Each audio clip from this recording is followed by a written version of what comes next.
reply. His handsome face, however, took on a distinctly pissy expression. Even his strawberry blonde hair seemed a fiery hue.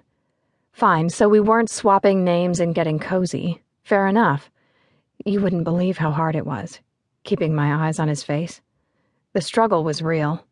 It might have been due to my not seeing one in so long, but his dick seemed almost hypnotic. The thing had magical powers, I swear. It was so big and mobile, subtly swaying every time he moved. My gaze kept darting down despite my best efforts. Finally, he put me out of my misery, grabbing a towel off a nearby rack and wrapping it around his waist. It made for quite the hot-looking miniskirt. Not just any man could have pulled off such a look. But back to my explanations. Firstly, I'd just like to say sorry about this.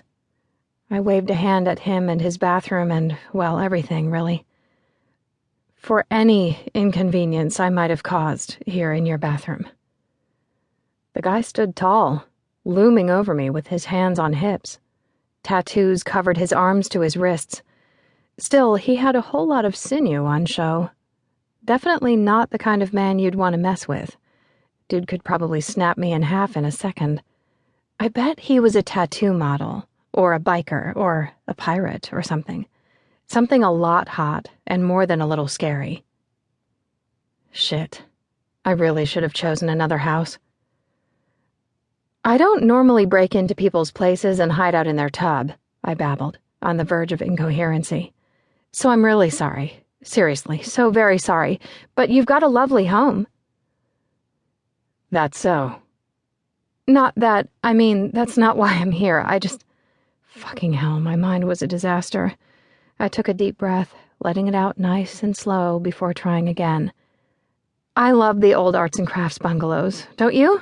They have such soul. His brows drew tight. Are you high? What the fuck are you on? Nothing. You haven't been popping any pills or snorting something? No, I swear. Nothing to drink? I haven't had anything, I said, but the suspicion and anger still lined his face. Paired with the stubble on his chin and the shadows beneath his eyes, my unwilling host was one tired, cranky man. Couldn't really blame him. So you're completely sober, he said. Completely. A pause. You're thinking I'm batshit crazy now, aren't you? I asked, despite the answer sitting plain as day on his pretty face. Pretty much, yeah. Oh, God. I'm not. I'm sane.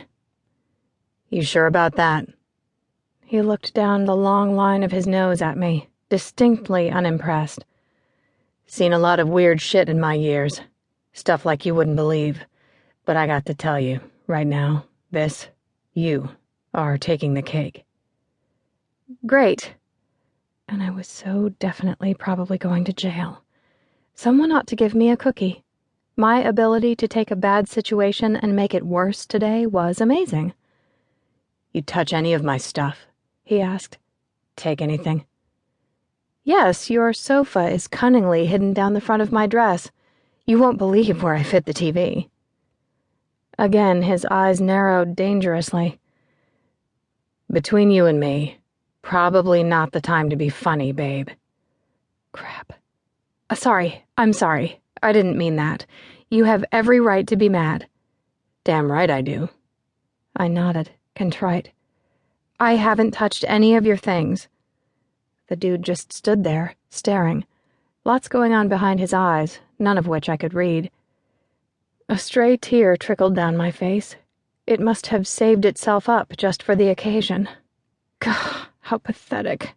I sniffled, brushing it off hurriedly with the back of my hand. Fuck's sake, he muttered. I really am sorry about this. The truth is, I just needed somewhere to hide for a little while. I didn't mean to freak you out. He sighed. It wasn't a happy sound. Lydia? Yes? Despite my best efforts, my voice trembled slightly. Look at me. I did so. He still looked cranky and crazy cool while I remained a hot mess.